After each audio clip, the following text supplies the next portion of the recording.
One of the frustrating things about trying to figure out when exactly Western civilization began to disintegrate in high gear is that you can't just look at a graph and see it happen. Oh, wait, never mind, it looks like you can. And who would have thought? It would have happened during the most romanticized decade of the last century, a time that boomers everywhere still can't stop talking about and some still think they're living in, the degenerate 60s. Now, when I first saw this scary graph, I was shocked to see that there was one that looked almost exactly like it in every single English-speaking Western country. How could that be? How could every English-speaking country simultaneously experience a shift in culture as dramatic as this? This was way before the internet, and most people weren't traveling to different countries unless they were being sent by the globalists to go die somewhere, like in Korea or Vietnam. So how is this cultural shift taking place in tandem like this? One thing these English-speaking countries had in common is that they were all bombarded with Hollywood movies glamorizing infidelity, swinging, and divorce for a decade straight, right before the uptick in divorce rates took place. Movie after movie, treating marriage as some kind of outdated ritual reserved for suckers and squares. I tried to identify just one culturally significant film that might have had the biggest impact, but really it seemed as if half of the movies made in the 60s were in one way or another outright promoting divorce. It was an avalanche of non-stop degeneracy. If we start in 1960, there was The Apartment, directed by Billy Wilder, that won Best Picture. The Apartment is about a low-level employee who lends out his apartment to the married men in upper management so they can go and cheat on their wives in the city.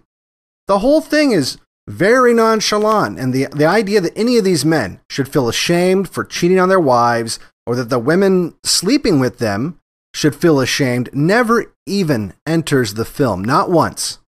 You know, you see a girl a couple of times a week just for laughs, and right away they think you're going to divorce your wife. Now, I ask you, is that fair? No, sir, it's very unfair. It's all just a big joke. The whole decade is filled with movie after movie where marriage is cheapened and divorce is as casual as changing jobs. In 1965, a film out of the UK that was nominated for Best Picture, Darling, directed by John Schlesinger, is listed as a comedy, but to be honest, it was just 2 straight hours of horrifying degeneracy. I was genuinely shocked that this movie was made so long ago, and not only that it was billed as a comedy, or that it was nominated for Best Picture. Both main characters in Darling cheat on their respective spouses right after meeting each other. The two then decide to divorce their spouses and remarry each other.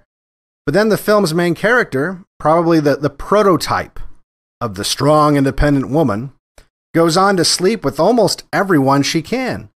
She goes to parties where among her rich friends are these adorable sex-crazed homosexuals who try to purchase underage African sex slaves. I'm not making that up, that's in the movie. She travels to France with a man that she's cheating on her new husband with and goes to cross-dressing, drug-fueled sex parties that will give you nightmares.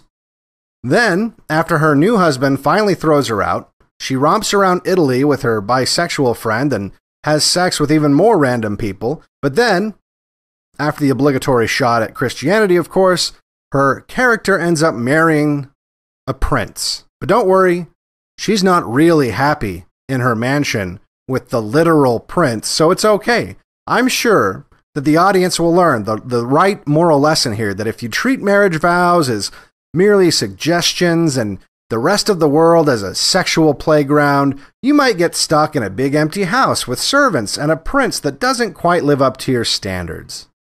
Then in 1967, right before the divorce rate really skyrocketed, Hollywood decided to just stop beating around the bush and made a film called Divorce American Style, directed by Bud Yorkin.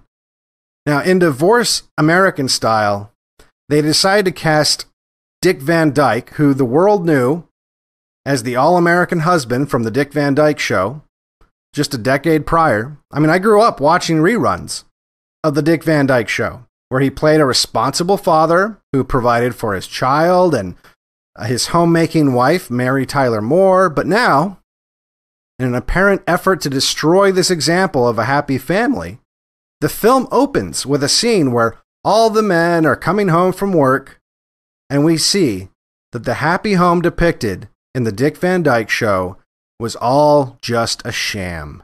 In reality, every couple is angry and bitter and only pretending to be happy when they have guests over.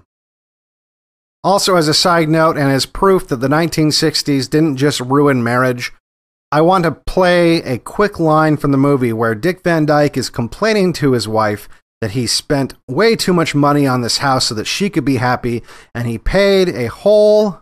The house? When did you ever think you'd live in a $49,000 house? Oh my God! $49,000 for a beautiful home in a great neighborhood.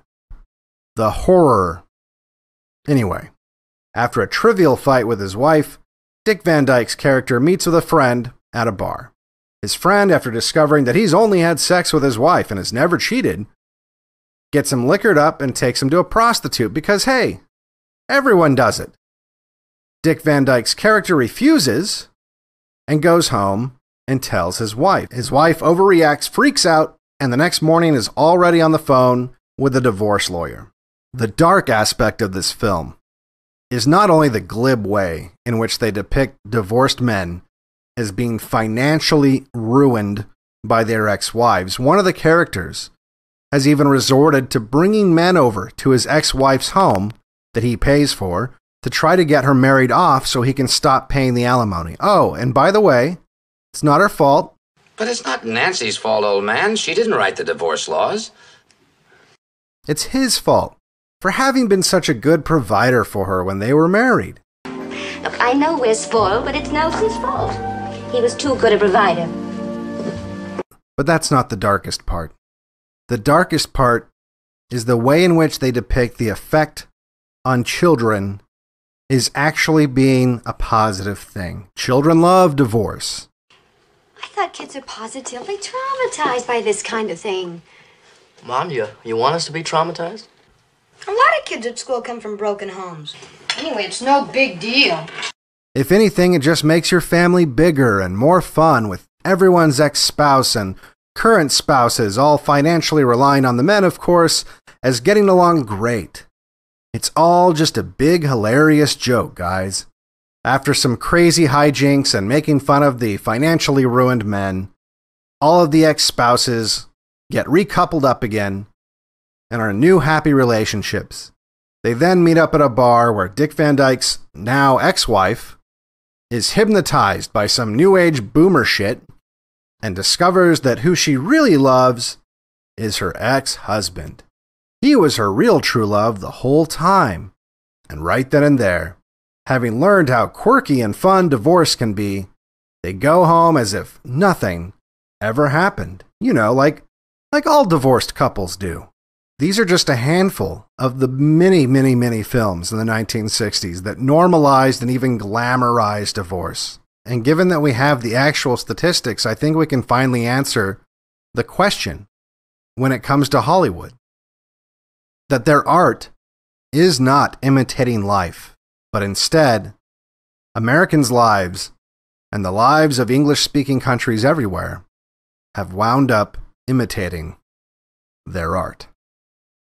For Blackpilled, I'm Devin Stack. If you like my videos, make sure you like and subscribe and share. If you'd like to support these videos, you can go to patreon.com/blackpilled, or you can donate to the crypto addresses below.